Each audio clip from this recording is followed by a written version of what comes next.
Saya heran kalau sekarang ada orang dakwah katanya isi yang caci maki, macam-macam, jelek-jelekin, malah lari orang itu nanti. Kalau nggak doyan Islam pakai paham betul? Kadang-kadang ngakunya turunan Kanjeng Nabi, ngakunya kita malam pula. Oleh orang itu ahli nasab pula, sana ahlinya bukan. Yang jelas ngakunya turunan Kanjeng Nabi, cangkemnya kotor, gusdur, buta mata, buta hati. Ya Allah, yang bikin gusdur buta itu Allah. Ente protes pada Allah itu berarti itu menghina Allah ente ini. Gusdur buta mata, buta hati.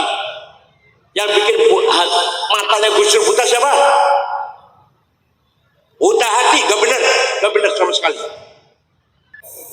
Alhamdulillah malam hari ini saya bisa silatul arham dengan Akhil Aziz Kiai Zuhdi Asnawi dalam rangka Khatmil Quran, Khatmil Amtilati ya, pesantren Darussalam Buduran. Mudah-mudahan silaturahim kita ini ala barakatillah, menjadikan hidup kita penuh barokah. 15 abad yang lalu dunia dalam keadaan jahiliyah. Di sebelah barat ada negara Romawi, sudah punya agama Katolik, punya kitab suci Bible dan New Testament, punya pendidikan terutama di bidang pembangunan arsitek. Sampai sekarang tinggalannya masih bisa kita lihat. Punya undang-undang, punya aturan. Tapi masih ada sisi jahiliyah yang sangat mengerikan, yaitu pembesar negara dan pembesar agama paling senang mengadakan acara gladiator. Budak dan budak diadu, ditonton. Kalau sudah ada yang mati salah satunya, semua gembira tepuk tangan, acara sukses. Kalau sudah ada yang mati salah satunya. Inilah jahiliyah Romawi. Ada seorang kaisar namanya Nero, pernah membakar hidup-hidup 600 budak, ditancapkan di kanan kiri jalan, dan dia jalan sambil menikmati pemandangan 600 budak terbakar. Ini ada di filmnya, ada ini nonton film kiai-kiai gak roh ini. Betul apa nonton film sejarah nggak apa-apa. Ini film sejarah. Pernah ada pemberontakan, ada budak mencoba memberontak, ya pasti kalah. Dipimpin oleh Spartacus, ya kalah semuanya. Itulah jahiliyah Romawi. Padahal punya agama Katolik. Di sebelah timur ada negara sudah maju namanya Persia. Banyak filsafat, banyak pemikir, banyak intelektual, banyak pujangga. Tapi kezaliman merajalela. Undang-undang Hammurabi namanya. Undang-undangnya Hammurabi. Hanya untuk orang kecil. Kalau orang kecil yang salah melanggar hukum, dihukum seberat-beratnya. Ditusuk pakai tombak, dibuang ke jurang, dimasukkan ke drum, dibuang ke jurang. Tapi kalau yang melanggar itu orang istana atau dekat dengan istana, tidak ada ceritanya dihukum. Ini Persia, ini cerita Persia saya nih, buat teman Indonesia bukan, di Persia sana. Dan dulu waktu jahiliyah, Barat Romawi jahiliyah, Timur Persia jahiliyah, di tengah-tengah ada bangsa Arab. Arab sempurna jahiliyahnya. tidak ngerti agama, tidak ngerti kitab suci, tidak punya nabi, tidak punya undang-undang pendidikan, hidup bersuku-suku, satu suku dengan yang lain musuhan, gak pernah akur. Kalau sudah perang puluhan tahun, pernah terjadi perang Hijar namanya, gara-gara ada tamu ontanya dicuri. Itu perang antara keluarga sukunya tamu dan sukunya yang ditamuin ini 40 tahun. Rasulullah masih umur 14 tahun waktu itu. Ikut membantu pamannya Abu Thalib membawakan anak panah. Mereka menyembah batu tanpa ada dasar teologi. Kalau orang Buddha, orang Hindu, orang Konghucu menyembah batu, tapi punya kitab suci, Bhagavad Gita, Rigveda, Confucius. Kalau orang Arab menyembah batu, gak ada dasar teologinya, gak ada kitab sucinya lah, menyembah batu. Berhala di sekitar Ka'bah waktu itu berjumlah 350. Antara lain namanya Al-Lata, Uzza, Mana, Hubal, Ya'uq, Yaghut, Nasr, Suwa', Wad. Di antara namanya berhala itu. Kalau punya anak perempuan, daripada nanti jadi beban, memberatkan keluarga, dikubur hidup-hidup sejak begitu lahir. Daripada kalau besar jadi beban. Sayyidina Umar pernah mengubur anak perempuannya, begitu lahir kubur. Waktu masih jahiliyah. Rata-rata buta huruf, gak bisa baca, gak bisa nulis. Rasulullah sendiri buta huruf, gak pernah sekolah, gak pernah ngaji. Rasulullah yatim piatu, penggembala kambing, gak pernah punya pengalaman keluar negeri, gak pernah. Buta huruf. Tiba-tiba yang namanya Muhammad ini tiba-tiba dakwah menyampaikan kebenaran akidah, kebenaran syariat, kebenaran akhlak perilaku dengan menyampaikan Al-Quran yang dari sisi kontennya, isi Al-Quran sangat menakjubkan orang Arab. Dari sisi bahasanya, redaksinya sangat mencengangkan orang Arab. Semua orang Arab kagum dengan Al-Quran. Menceritakan Adam dan Hawa di surga, kemudian melanggar aturan larangan memakan buah kulti yang dilarang, diusir dari surga. Itu dari mana Muhammad ya? Gak pernah sekolah, gak bisa baca, gak bisa tulis, gak bisa ngaji. Tiba-tiba bisa cerita Nabi Adam, Hawa di surga. Cerita Nabi Nuh, banjir topan, semua tenggelam kecuali 80 orang yang bersama Nuh di perahu. Muhammad dari mana bisa cerita gitu tuh? Kami tahu dia tuh apa sih?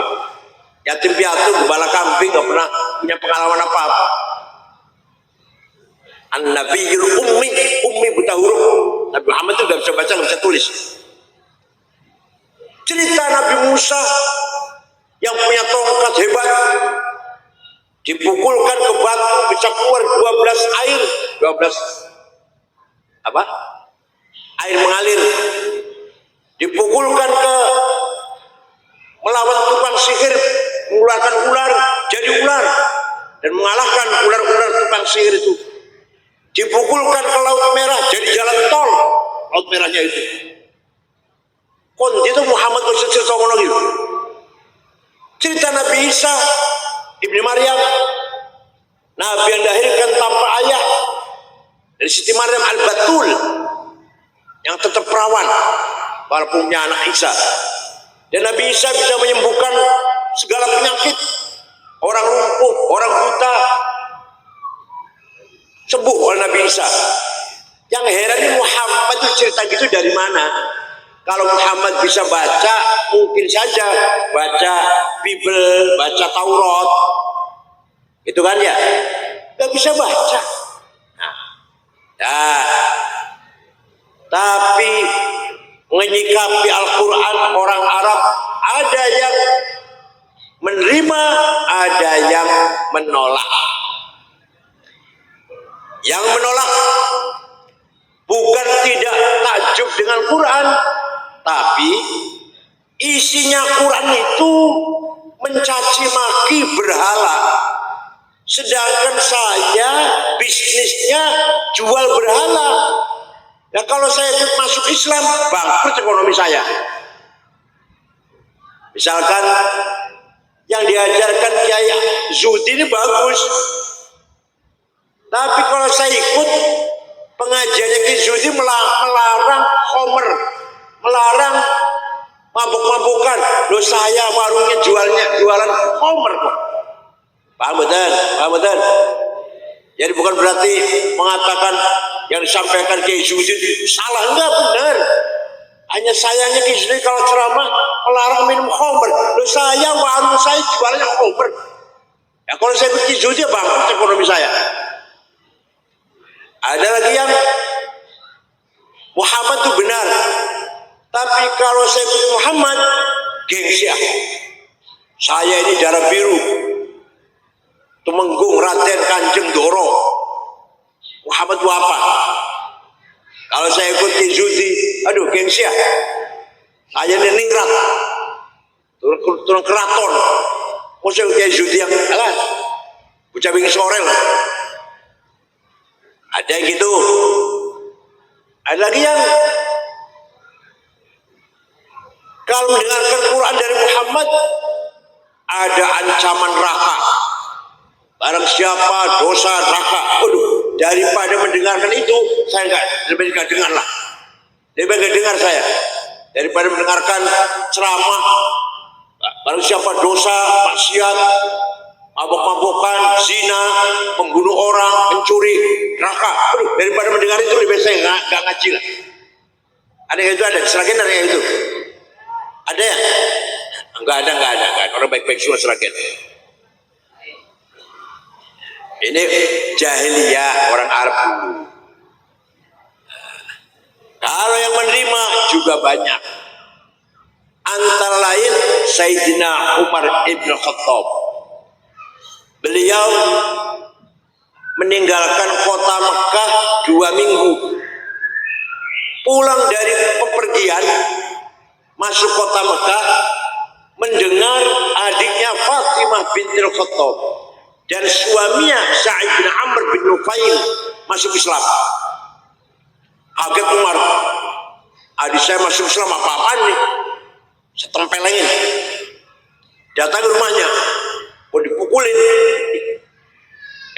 Ternyata adiknya Fatimah sedang baca Quran. Sampai Umar di pintu dengar adiknya baca Quran. Bismillahirrahmanirrahim. Taha ma anzalna 'alaikal Qur'ana litashqa illa tadhkiratan liman yakhsha tanzilan mimman khalaqal arda was samawatil ula ar-rahmanu 'alal 'arsy istawa. Toha, wahai Muhammad,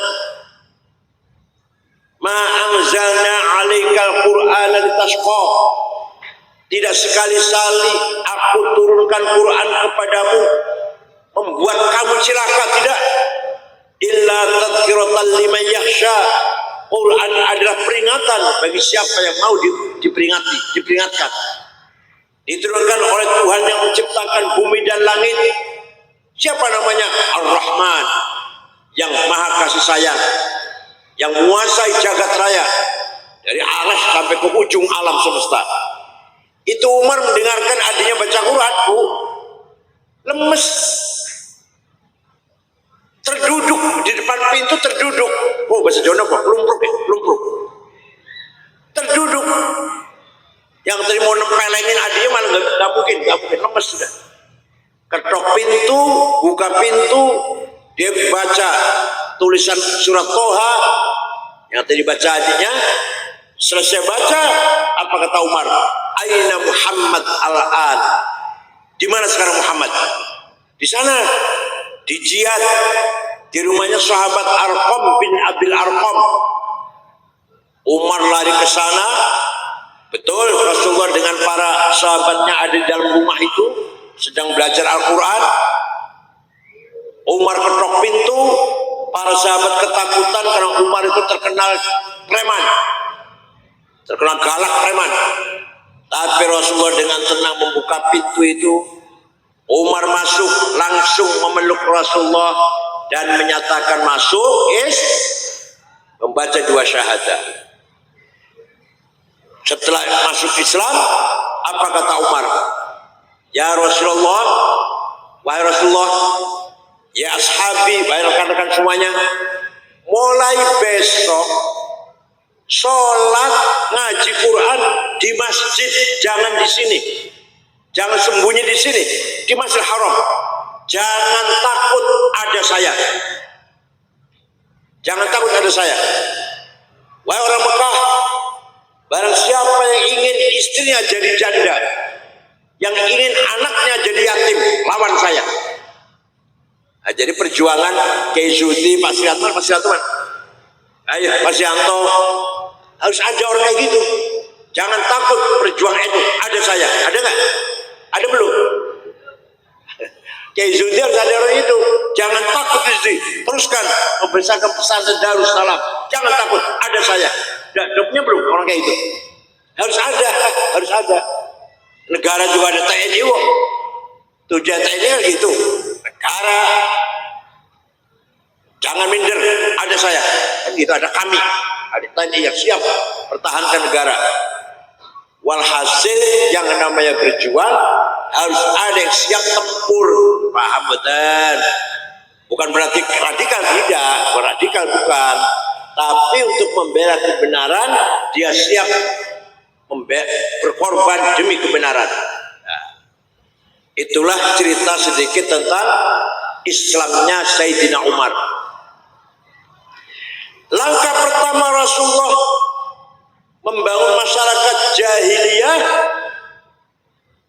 huwallazi ba'atha fil ummiyina rasulan minhum yatlu 'alaihim ayati wa yuzakkihim wa yu'allimuhumul kitaba wal hikmah wa in kanu min qablu lafi dhalalim mubin.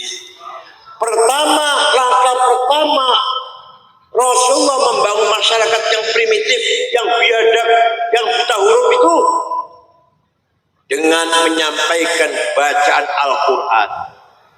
Maka setiap pesantren utamakan ngaji Al-Quran face to face, wajahan biwajhin, mubasyarah, satu-satu ngaji Quran tuh. Nggak mungkin guru baca terus ayo ikut, nggak akan bagus, nggak akan sempurna. Guru baca di kelas, anak ayo ikut, ayo nirukan anak-anak, nggak mungkin bagus. Satu-satu, antri satu-satu.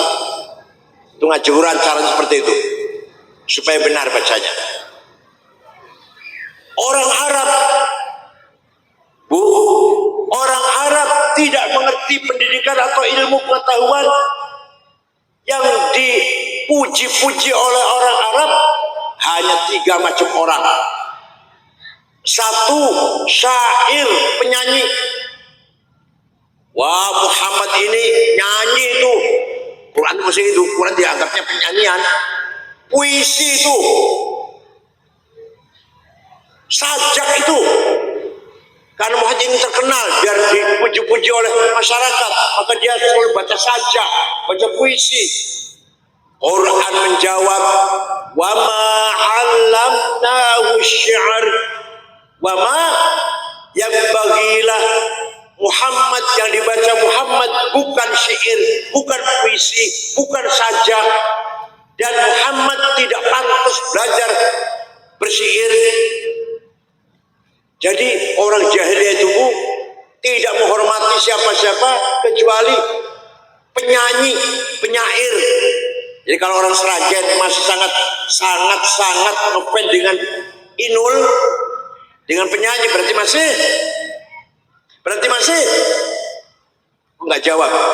Kalau orang Sragen sangat mencintai penyanyi, keterlaluan, berarti masih jahiliyah. Boleh senang nyanyi boleh, asal ojo kebangetan. Mosok delok dangdutan ora salat isya, ora salat subuh. Enggak boleh. Senang sederhana, sedang-sedang saja boleh. Ada pernikahan, ada nyanyian karena senang gembira nikah, atau ada apalah sesuai acara yang harus digembirakan, nyanyi sederhana, tapi jangan keterlaluan. Kalau keterlaluan berarti apa? Abu jahiliyah. Apa? Yang kedua, orang Arab menganggap Muhammad itu yang dibaca Muhammad mantra-mantra kedukunan itu. Quran jawab wala biqauli kahin. Yang dibaca Muhammad bukan mantra-mantra dukun. Muhammad ingin terkenal itu, yang dibaca itu mantra-mantra dukun itu. Quran jawab bukan mantra-mantra dukun. Orang Sragen kalau masih sangat percaya kalau dukun berarti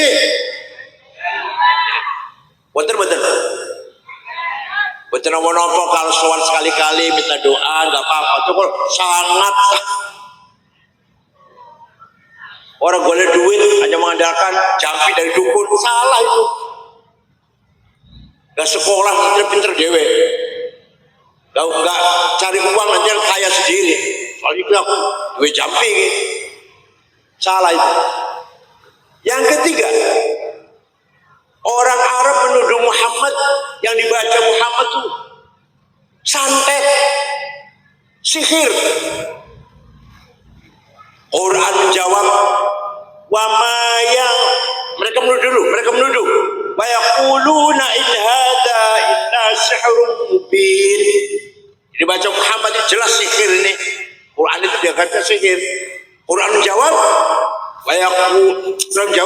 wa ma yantiqu 'anil hawa itu wa illa wahyu yuha. Yang dibaca Muhammad bukan dari hawa nafsunya, bukan dari kemauan kepentingan dirinya. Yang dibaca Muhammad adalah wahyu langsung dari Allah, bukan kemauan apa kepentingan dirinya, bukan. Jadi kalau orang Sragen percaya karo dukun santet berarti percaya betul. Nah, panjenengan nyuwun sewu. Ini panjenengan pernah mendatangi tukang santet agar membunuh tetangga atau siapalah. Ibadah panjenengan, sholatnya, maca Qur'ane, sedekahnya tidak diterima oleh Allah selama 40 hari. Sekali saja minta tolong pada orang agar nyantet si A, misalkan. Di panjenengan yang sewu ibadahnya 40 dino oleh terima karo Allah. Salatnya maca Qur'ane tas sedekahnya dari terima oleh Allah. Jadi berat sekali kalau kita nyantet orang, berat sekali. Quran waktu zaman Rasulullah tidak ditulis karena semua sahabat hafal. Ngapain butuh tulisan? Seperti saya hafal kulhu, falak, nas, al-fatihah. Yang gak usah ditulis lah, gak usah. Orang butuh tulisan. Panjenengan hafal kulhu, butuh tulisan betul? Gak butuh. Lah semua sahabat Nabi itu hafal Quran. Maka Quran tidak ditulis. Nabi tidak memerintahkan agar Quran ditulis. Walaupun sebagian sahabat nulis, tapi nggak sempurna, 30 juz tidak. ada yang menulis surat Yasin, ada yang menulis surat Baqarah, dan yang sempurna. Setelah Islam berkembang, Khalifah Abu Bakar As-Siddiq mempunyai pendapat, ini orang Islam tidak semua hafal Quran ini, nggak mungkin. Orang Seragen baca Quran, hafal Quran nggak mungkin. Maka Quran harus ditulis. Sayyidina Abu Bakar membentuk tim penulis Quran 10 orang. Ketuanya sahabat Zaid bin Thabit. Tulis 30 juz. Dibagi-bagi ke kota-kota. Kufah, Basrah, Baghdad, Damaskus, Palestina, Kairo. Ya. Lama-lama bacaan satu kota dengan yang lain bertentangan. Beda-beda, bahkan bertentangan bacanya. Maka ketika Khalifah Utsman bin Affan mempunyai pendapat Quran harus ditulis ulang. Semua yang ada di kota-kota tarik ke Madinah. Ditarik ke Madinah. Dari Baghdad, dari Palestina, dari Damaskus, dari Kufah, dari Basrah. Tulis ulang. Ditulis satu naskah, yang lain bakar. Nah, dari sejak itu sampai sekarang namanya Mushaf Utsmani. Apa namanya?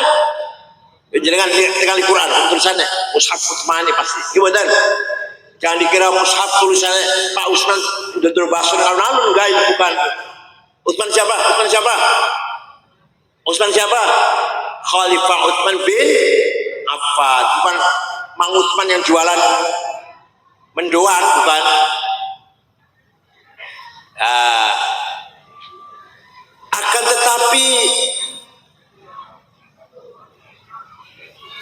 tulisan Quran zaman Sayyidina Utsman belum sempurna tulisannya. Belum sempurna. Apa? Titik saja tidak ada. Ba, ta, ta, nun, ya, podo. Jim, ha, ho, gak ada bedanya. Dal, dal, sami. Ro, zai, sama. Maka harus disempurnakan. Setelah orang Islam semakin bertambah, gak bisa baca kalau gak ada titiknya, gak ada bedanya satu huruf dengan yang lain. Tahun 59 Hijriah mulailah Quran diberi titik oleh seorang ulama namanya Abul Aswad Ad-Du'ali. Bukan sahabat, bukan ulama, bukan sahabat. Sudah ada titik, masih banyak orang kesulitan baca Quran. Maka tahun 170 Hijriah ada ulama namanya Imam Khalil bin Ahmad Al-Farahidi bikin harokat fathah, dhammah, kasroh, fathaten, dhammaten, kasroten, tasdid, sukun, yang bikin namanya Imam Khalil bin Ahmad Al-Farahidi. Sudah ada titik, sudah ada harokat. Nyuwun sewu, orang Banyumas, Purbalingga, Purwokerto, Banjarnegara, Kebumen, kalau baca Quran sampai sekarang, innallaha wasi'un alim. Gimana? Seragen betul ya? Seragen betul ya? Betul. Kalau panggil saya, nyebut nama saya, Kiai Sakit Ngakil. Insyaallah. Al-Sunnah Jamaah. Artinya apa? Mahraj. Apa? Keluarnya suara dari tenggorokan. Salah. Maka ada ulama yang membuat ilmu piye carane maca Quran dengan benar. Namanya ilmu tajwid tilawatil Quran, memperbaiki baca Quran. Yang bikin namanya ulama namanya Abu Ubaid Qasim bin Salam tahun 240 Hijriah. Jadi Kanjeng Nabi wafat 200 tahun baru ada tajwid, baru ada idgham bi gunna bi gunna, ikfa, iklab, qalqala, ad-lazim, majaiz, at-tabi'i, huruf-ala, huruf-mad. Yang bikin adalah Imam Abu Ubaid Qasim bin Salam tahun 224 Hijriah. Baru sekarang baca Quran gampang Bu, tulisannya sudah ada titiknya, ada harokatnya, ada caranya baca yang benar tajwid. Tinggal ayo kita rajin baca Quran. Bangun tidur sebelum lisan ini dipakai ngomong dengan orang, ayo kita ngomong dengan kalamullah. Kita suarakan kalam, baca Quran dulu. Nanti jam 10 gampang tukaran karo tongwe kalau silakan. Betul-betul yang tukaran. Ini artinya silakan lisan dipakai untuk orang lain kalau sudah setelah baca Quran. Bangun tidur yang pertama kali kita keluar dari lisan kita kalamullah. Siap Bu, siap? Siap? Kalau yang belum bisa, ayo belajar. Udah tua, ya justru sudah tua, ayo belajar. Saya udah tua, udah punya cucu 10, urung iso baca Quran. Makanya harus belajar, sudah tua. Kalau tua kan di rumah mana ya? Kalau udah tua di rumah mana ya? Sebentar lagi kan? Seperti saya udah tua nih. Saya udah umur 72 tahun. Sebentar lagi ya, lama lagi. Kalau belum bisa baca Quran sudah 72 kayak saya ini, harus belajar. Justru sudah tua, cedek mati nih, ayo belajar Quran. Paham betul Bu? Ayo belajar baca Quran. Durung hatam sudah meninggal dunia, insya Allah Quran yang belum hatam itu akan menjadi syafaat bagi kita semuanya. Ayatu haqqin minar rahmani muhdatsatun qadimatun sifatul mausufi bil qidami damat ladaina fafa qad kullu mu'jizatin minan nabiyina ija'at walam tadumi qarrat biha ainu qariha fa qultu lahu laqad dhafirta bihamdillahi fa'tasimi in tatluha khifatan min harri nari ladha atfaqa nara ladha min wardi asyafibi. Quran itu sangat unik. Uniknya gimana? Dari lahirnya, mushaf lahirnya baru dicetak di Madinah, dicetak di Surabaya, di Jakarta tahun sekian. Kertasnya barang anyar, tintanya barang baru, yang menulis, yang mencetak manusia makhluk baru. Berarti Quran baru ini. Paham betul? Hadithah. Tapi Quran sebagai sifatul kalamillah, sifat kalam Allah, qadimah, azali, qadim. Ya Quran itu ya baru, ya azali, ya hadithah, ya qadimah. Quran itu dari sisi lahir mushafnya baru, dicetak tanggal sekian tahun sekian baru kan, ada tanggalnya, ada harinya. Tapi sebagai sifatul kalam, lidzatil qadimah, zatnya Allah, maka Quran qadimah. Paham betul Bu? Ya, Quran itu ya hadis, ya qadim. Nah, dan Quran itu mujizat yang langgeng bersama kita. Tadi saya ceritakan mujizatnya Nabi Ibrahim dibakar berterpan, Nabi Musa tongkat ajaib, mujizat Nabi Isa bisa menyembuhkan orang lumpuh, orang buta, orang sakit. Tapi sudah nggak ada, tinggal beritanya, tinggal kisahnya. Tapi kalau Quran sebagai mujizat Rasulullah sampai sekarang masih ada. Ila yaumil qiyamah. Beda dengan mujizat Nabi Musa, tongkat. Dan nggak ada, sudah tinggal ceritakan kok kisahnya begini-begini. Mujizat Nabi Ibrahim dibakar orang 4. Nabi Nuh semua tenggelam kecuali Nabi Nuh dan 80 orang. Nabi-nabi yang lain lah mujizat luar biasa. Hilang sudah. Kalau Quran sampai sekarang. Paham betul Bu? Qarrat bi'ain qari fa qultu lahu laqad dhafirta bihamdika fa'tasmi. Quran kalau dibaca membuat kita tenang, gelisah, utangnya akeh, jaganya bangkrut, pertanyaan gagal, nyalon DPR gagal, ayo baca Quran. Insyaallah artinya istrinya lari kembali ke orang tuanya lah, istrinya lari, anaknya menyakitkan, ditukar tonggongsan, tangganya galak-galak, mau Quran, insya Allah hatinya kita tentrem. Percaya betul? Percaya betul? Ayo dilakon. Percaya kali itu dilakon monggo. Ini lagi gelisah betul enak rasanya. Mau Quran, insya Allah tenang hatinya. Intat rahifatul harirana. Kalau kita takut siksa neraka, kalau kita wedi siksa neraka, baca Quran, itu berarti kita sedang memadamkan api neraka. Kita takut neraka, takut siksa neraka, baca Quran, itu berarti kita sedang memadamkan api neraka. Intattuha khifatan min harri nari ladha atfa'tana roladha min wardiya syabib. Setelah Rasulullah menyampaikan Al-Quran, langkah kedua wa yuzakkihim, Rasulullah membentuk mental jati diri orang Arab, orang Islam yang sudah masuk Islam, yang tadinya nggak ngerti aturan, yang tadinya nggak ngerti iman, ngerti iman, yang tadi nggak ngerti syariat ibadah, ngerti ibadah, yang tadi tidak ngerti akhlakul karimah, ngerti akhlakul karimah. Kanjeng Nabi membangun masyarakat yang tadinya biadab, primitif, menjadi angkatan generasi manusia yang ideal. Tiba-tiba sahabat Nabi Muhammad menjadi manusia yang ngerti keadilan, ngerti kebersihan, ngerti undang-undang, ngerti tata tertib, ngerti sopan santun. Masya Allah, muridnya Kanjeng Nabi.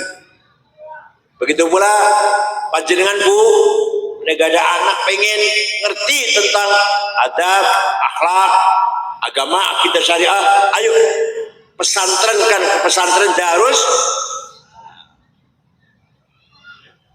Orang Arab tadi yang nggak ngerti sesuci, nggak ngerti makan harus makan hewan harus disembelih dulu, nggak ngerti, bangkai pun dimakan. Orang jahiliyah punya anak perempuan tadi ditanam hidup-hidup, dikubur setelah masuk Islam, meninggalkan itu semua. Suka perang, udah perang, sampai sekarang udah perang nih sampai sekarang. Tapi waktu zaman Rasulullah damai, nggak ada orang Arab dan orang Arab perang. Antar suku nggak mudah perang. Ya Allah, sukses Nabi Muhammad. Wa yuzakkihim, membangun akhlaknya orang Arab. Wa innamal umamul akhlaqu ma baqiyat fa inhum dhahabat akhlaquhum dhahabu. Martabat derajatnya wong sragen tergantung akhlaknya, bukan agamanya. Bambu bukan agamanya. Ono wong, ono tiang badhe kesah sragen. Oh kemana Mas? Ke Sragen. Yang ditanyakan bukan agamanya apa, enggak. NU apa Muhammadiyah? Enggak tanya enggak. 01, 02, 03, enggak ditanyakan itu. Ditanyakan orang Sragen baik-baik tidak ya? Oh baik-baik. Saya pernah ke sana sholat di masjid, dompet ketinggalan di toilet 2 hari masih utuh. Tuh orang Sragen tuh. Insyaallah. Ojo suwali ojo apa? Saumpama niki mboten saumpama tok niki. Berarti putih Mas, orang Sragen. Yang tanyakan orang Sragen baik-baik ya. Waduh, hati-hati kan. Hati-hati orang Sragen ini. Maling kabeh. Saumpama niki. Aku pernah sholat nang masjid, sepatu hilang. Koncoku pernah sepeda motor hilang. Gak aman, aku gak aman, hati-hati. Ayo derajatnya turun betul. Ini contoh kecil, contoh besar. Negara Afghanistan terdiri dari 7 suku. Kita sukunya 400 lebih Indonesia ini. Afghanistan hanya 7 suku. Agamanya 100% Islam. 97% ahli sunnah wal jamaah, 3% Syiah. Perang saudara, paten-patenan, bom-boman, sudah 1 juta lebih orang mati. sesama Afghanistan, sesama Islam, sudah lebih dari 40 tahun. Bom meledak di mana-mana, di jalan, di kantor, di pasar, di madrasah, di rumah sakit, di masjid. Lagi sholat Jumat ada bom yang mati 800 2 tahun yang lalu kan. Lagi Maulid Nabi bom meledak, lagi acara Maulid Nabi. Presidennya hafal Quran, presidennya hafal Quran, namanya Profesor Burhanuddin Rabbani, dibunuh oleh Taliban. Kafir antek Amerika ini. Coba hafal Quran kafir kata, hafal Quran kafir. Oh, lu bercawaton nyanyi ditembak mati. Kenapa? Perempuan haram nyanyi. Oh, jadi nyanyi haram, matinya orang haram. Afghanistan tuh. Ayo, sampai sekarang belum aman Afghanistan. Islam kabeh. Ayo panjenengan pengen buatan mereka, pengen buatan. Tapi suang-suli pun Jepang agamanya nggak jelas, namanya agama Shinto, bukan Islam, bukan Kristen, bukan Buddha, bukan Hindu, namanya agama Shinto. Tapi orang Jepang tertib, bersih, nggak ada copet, nggak ada jambret, nggak ada calo. Seragam calo kan? Wonten, alhamdulillah. Pejabat gak ada korupsi. Ibu kota Tokyo segitu ramenya, wonten polisi jaga jalan, supir semua tertib, gak ada yang melanggar. Supir bukan apa-apa, malu kalau melanggar.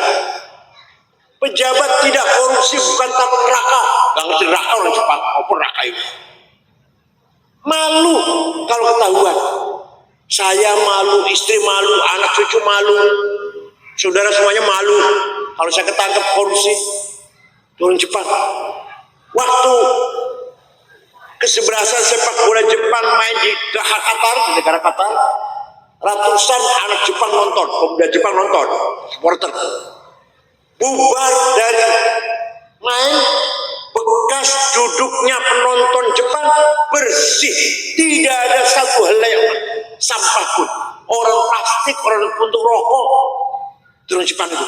Ayo pengen betul, jalan mereka pengen betul. Aman, pulang untuk kompromi sekawan. Terakhir meresmikan masjid di pinggiran kota Tokyo. Dengan istri saya malam-malam jalan, gak ada rasa takut, gak ada rasa khawatir, aman, pengen betul jalan mereka. Ayo ciptakan keamanan di Sragen agar orang datang ke sini merasa aman, tentram dan damai. Siap? Saya pernah pergi ke negara Mali, Afrika Barat. 6 ormas NU, Muhammadiyah, Wasliyah, Al-Isyad, Syarikat Islam, Nahdlatul Wathon, 5 hari di sana. Perjalanan 23 jam, Jakarta, Dubai, Aljazair, Tembakau ibu kota namanya. Di ibu kota Tembakau tidak ada rumah dikunci, ditutup pintunya. Tidak ada rumah dikunci jendelanya. Sepeda motor ditinggal di latar, kuncinya masih gantung. Ayo coba Sragen ya. Coba Sragen mau mulai besok ya. Rumah gak usah dikunci ya. Sepeda motor gak usah dimasukkan, tinggal di latar ya. Coba. Islam semua padahal rajin ngaji semuanya. Negara Mali. Saya pernah pergi ke negara Australia tahun 2012, sudah lama, 2012. Undangan selama muter-muter 6 kota. Canberra, Melbourne, Adelaide, Brisbane, terakhir ibu kota Sydney. Selama pada zuhur di masjid besar, tadinya gereja jadi masjid. Pada asar belanja oleh-oleh, besok mau pulang. Kaos, gantungan kunci, kipas, kenangan lah. Dapat 1 kardus, bawa ke hotel, beresin. HP saya tidak ada, lupa saya HP di mana itu. Tadi asik belanja tapi lupa HP di mana. Ya sudah, hilang ya wis hilang. Nanti beli Jakarta, beli lagi. Jam 9:30 saya sudah mau tidur, lampu sudah saya matiin, TV pun kalau matikan, ada orang ngetok pintu. Saya buka, petugas hotel dan satu orang laki-laki membawa HP saya. Ini HP bapak ketinggalan di toko saya. Saya tadi berjam-jam cari, kira-kira nginepnya di hotel mana? Coba. Kira-kira kalau HP diserahkan ketinggalan di warung piye kira-kira?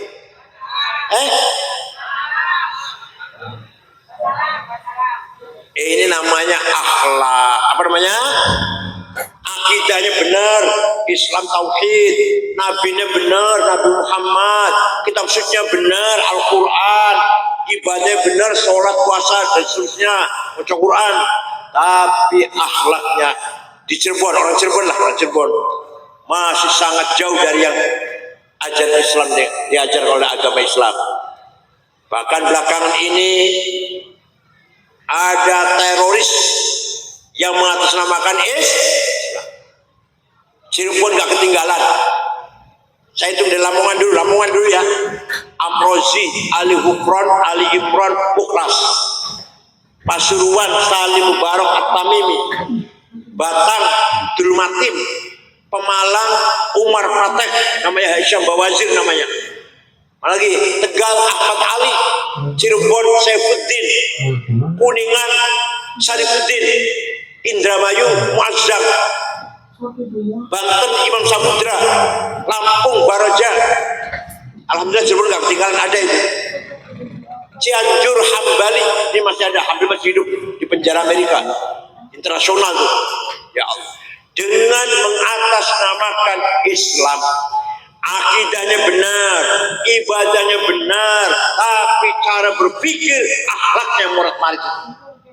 Pada dalam Al-Quran dikatakan, wala tasubbul ladzina yad'una min dunillah fayasubbullaha adwan bighairi ilm kadzalika zayyana likulli ummatin amalahum.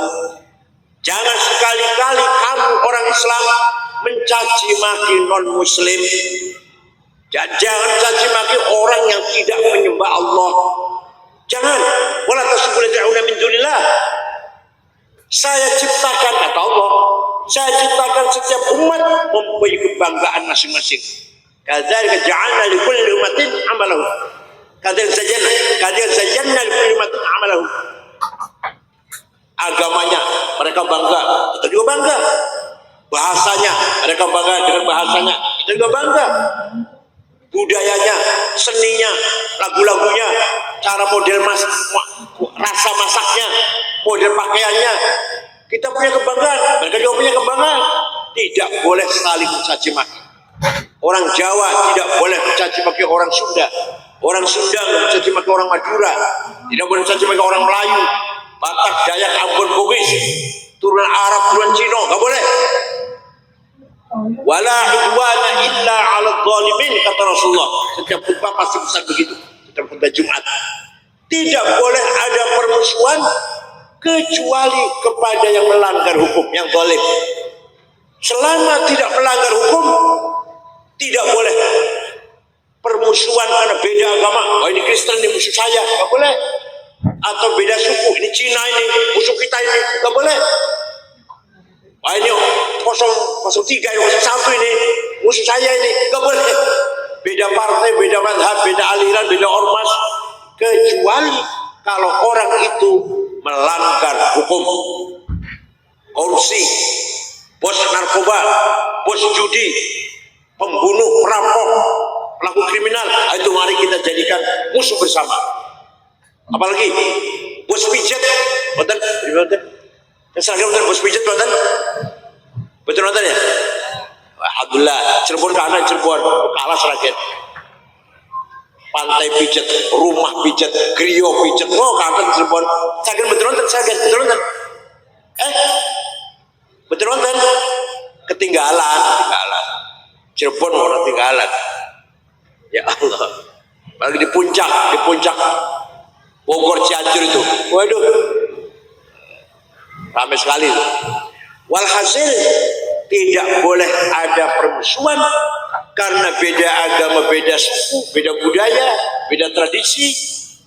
Kecuali boleh, bukan hanya boleh, harus kita anggap musuh orang yang zalim, yang melanggar hukum, pelaku kriminal kejahatan harus kita anggap musuh bersama. Tidak pandang bulu siapa itu orangnya. Paham betul? Itu akhlak Rasulullah Sallallahu Alaihi Wasallam. Waktu Kanjeng Nabi 8 tahun di Madinah, kemudian masuk kota Mekah diikuti 12.000 sahabat. Kanjeng Nabi hijrah dari Mekah ke Madinah dengan rasa takut, sembunyi-sembunyi, gelap-gelap malam-malam dengan Sayyidina Abu Bakar berdua. Tapi setelah 8 tahun datang ke Mekah dengan 12.000 sahabat. Orang Mekah ketakutan, pasti Muhammad balas dendam. Rasulullah, mereka merasa salah. Pasti Muhammad balas dendam besok ini. Pasti Mekah berdarah-darah. Semua sembunyi dalam rumah, kunci pintunya. Nabi Muhammad masuk ke Mekah sekitar jam 9.10 waktu duha lah, dengan mengumumkan al-yaum yaumul marhamah, hari ini hari kasih sayang, tidak ada balas dendam, saya maafkan semua yang dulu sering melempari batu pada saya, sering mengganggu menyakiti saya maafkan. Yang dulu membunuh sahabat Yasir, Sayyidah Sumayyah, saya maafkan. Yang dulu menjemur Bilal di padang pasir, saya maafkan. Yang dulu memenjarakan memborgol rantai sahabat Suhaib Ar-Rumi, saya maafkan. Tidak bersedia. Setelah mendengar Nabi Muhammad mengatakan saya maafkan, semuanya keluar dari rumah menyalami Nabi Muhammad, menyatakan masuk berbondong-bondong menyalami Muhammad, bi abi wa ummi antal karim ibnil karim ibnil karim, demi ayahku demi ibuku engkau sungguh orang mulia, putra dari seorang ayah yang mulia, cucu dari seorang kakek yang mulia. Mulia apanya? Akhlaknya. Allah memuji, ya Allah. Nyun sewu, saya puji banyak, medsos dulu puji saya banyak, yang mencaci maki banyak, tapi yang muji saya tidak bangga. Kenapa? Karena yang muji saya sama dengan saya. Doyan iwa asin, sambal terasi, dewi suareng, lain nang WC. Ngapain bangga? Saya sering caci maki, terutama ke 212. Ya, saya diancam mau dibunuh. Pak Kapolri Patito kirim polisi jaga rumah saya. Saya bilang nggak usah Pak, nggak usah. Saya nggak takut. Kenapa? Kan yang ngancam sama dengan saya, nggak lebih dari saya. Doyan iwa asin, sambal terasi, yang suara, lain nang WC, bodoh keraku. Jadi panjenengan dua itu ya, dipuji dengan sesama orang jangan bangga, dicaci maki diancam jangan minder. Siap? Tapi Rasulullah dipuji oleh Allah. Yang muji siapa? Quran. Fabima rahmatin minallahi lintalahum walau kunta fattan ghalidhal qalbi lam faddu min hawlik fa'fu anhum wastaghfir lahum wa shawirhum fil amr fa idza azamta fatawakkal 'ala Allah innallaha yuhibbul mutawakkilin. Muhammad, kamu ramah, kamu santun, kamu pemaaf, maka mereka orang Mekah berbondong-bondong simpati masuk Islam. Wa ra'aitan nasa yadkhuluna fi dinil afwaja. Lihat Muhammad. Orang Mekah berbondong-bondong masuk Islam, yadkhulu fi dinillah. Kenapa? Karena kamu santun, ramah, halus. Walaupun tafadhal walidul qalbi. Seandainya kamu kasar, congkak, sombong, nyaci maki, bawa pendung, sweeping, takbir, lang faddu min haulik, niscaya mereka lari meninggalkan kamu Muhammad. Maka saya heran kalau sekarang ada orang dakwah katanya isi yang caci maki, ngancam-ngancam, jelek-jelekin, malah lari orang itu nanti. Malah nggak doyan Islam, kayak paham betul? Kadang-kadang ngakunya turunan Kanjeng Nabi, ngakunya kita wallahualam pula. Oleh orang itu ahli nasab pula, sana ahlinya bukan. Yang jelas ngakunya turunan Kanjeng Nabi, cangkemnya kotor, husdur, buta mata, buta hati. Ya Allah, yang bikin Gus Dur buta itu Allah. Ente protes pada Allah itu berarti itu menghina Allah ente ini. Gus Dur buta mata, buta hati. Yang bikin matanya Gus Dur buta siapa? Buta hati, gak benar sama sekali. Gus Dur di rumah sakit habis dioperasi sarafnya, kepalanya di rumah sakit, digeraji, dioperasi. Di kamar ada orang 5. Saya, Pak Muhammad Iskandar, Pak Saifullah Yusuf, Ketua Golkar Jawa Tengah dulu Haji Wisnu namanya. Kemudian ada Menteri Koperasi Cakrawardaya zaman Pak Harto. Tiba-tiba Gus Dur, kita pelan-pelan ngomong, istirahat. Tiba-tiba ngendikan, aku bakal jadi presiden. 5 orang ini gak ada yang percaya, kaget. Gus Dur konslet ini sudah rusak, sudah konslet. Setelah jadi presiden, ajudannya namanya Kolonel Starman. Waktu itu masih kolonel, belum istilah kompes, belum polisi. Pak Tarman mengko bakal sampeyan jadi Kapolri. Betul percaya dengan Pak Tarman, betul percaya. Tenang dari Kapolri. Suatu ketika, misalnya dari presiden, olahraga, jogging, jalan, pagi-pagi, mampir rumah saya, kan rumah saya di Gus Dur itu kurang dari 100 meter.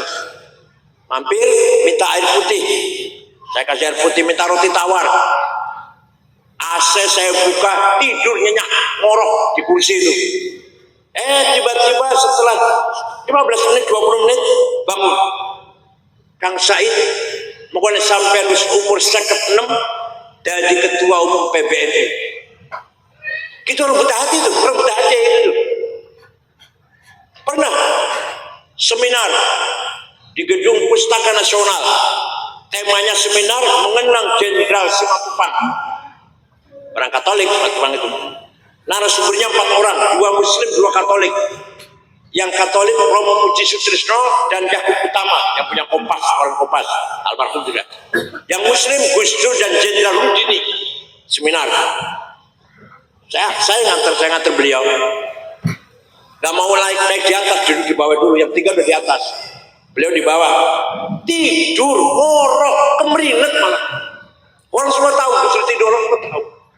Pas giliran Gus Dur bicara, udah orang 3 udah bicara. Saya bangunkan, Gus panjenengan Gus. Naik. Omongannya orang 3, Pak Rudini, Romo Muji, Yakub Utama, dikomentari semua. Ayo, dari mana itu? Itu buta hati namanya. Orang buta hati kayak gitu. Yang ngomong itu Rizik Syihab. Gus Dur buta mata, buta hati. Said Akil bego. Ya sudah apa-apa, kalau saya kata bego nggak apa-apa, biasa. Ya Allah. Barangkali niatnya dakwah Islam. Tapi dengan cara begitu salah. Walaupun tafadzal ghalidhal qalbi lam faddu min haulik. Seandainya kau Muhammad kasar, congkak, sombong, hantam sana, hantam sini, lari orang itu, gak masuk Islam nanti. Para wali songo dakwah di Pulau Nusantara ini dengan bahasa yang halus, tidak ada caci maki, gak ada kekerasan. Tanpa kekerasan, wali songo sukses mengislamkan masyarakat Nusantara, mengalahkan kerajaan Majapahit, kerajaan Pajajaran, Sriwijaya tanpa diperangi. Hilang karpe dewe, hilang sirno petani bumi. Ya Allah, luar biasa wali songo itu. Dakwanya dengan bil hikmah wal mau'izah hasanah. Jadi wa yu'allimuhumul kitab. Orang Arab yang tadinya bodoh menjadi ulama besar, Al-Ghazali, Ibnu Sina, Ibnu Rushd, Abu Hanifah, Bukhari, Muslim dan seterusnya, banyak banget sudah. Dan wal hikmah, orang Arab yang tadinya hatinya hitam menjadi hati yang padang, mempunyai wisdom, ngerti tentang bagaimana membangun akhlakul karimah, membangun kemakrifatan dalam hati mereka, itu berkat Al-Qur'an. Maka insya Allah anak panjenengan yang mondok di sini ngaji Quran, insya Allah targetnya akhlaknya mulia, berilmu dan berhikmah. hatinya bersih. Berilmu yang hatinya kotor percuma itu. Penjara penuh dengan orang pinter tuh. Yang di penjara sekarang suka miskin. Itu korupsi-korupsi itu orang pinter-pinter itu. Insinyur, doktor. Tapi insya Allah kalau putra panjenengan mondok teng pesantren Darussalam niki pinter dan berakhlak, berhati mulia, sahibul hikmah, sahibul ilm, sahibul akhlak, tazkiyah dan sahibul hikmah. Amin ya robbal alamin. Cekap semanten mawon, mugi-mugi apa yang kita aturkan wonten manfaatipun. Syukran wa dumtum fil khairil barakati wan najah.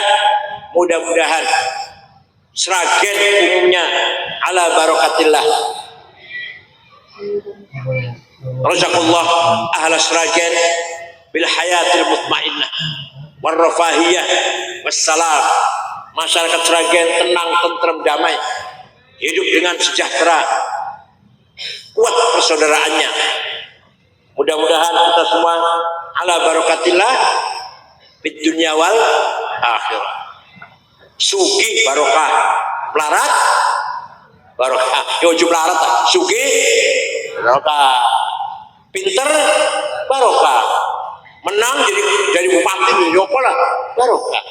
Itu barokah itu, menang barokah, sugi barokah karena roman dermawan, pinter doktor, insinyur barokah karena mengamalkan ilmunya, berakhlakul karimah.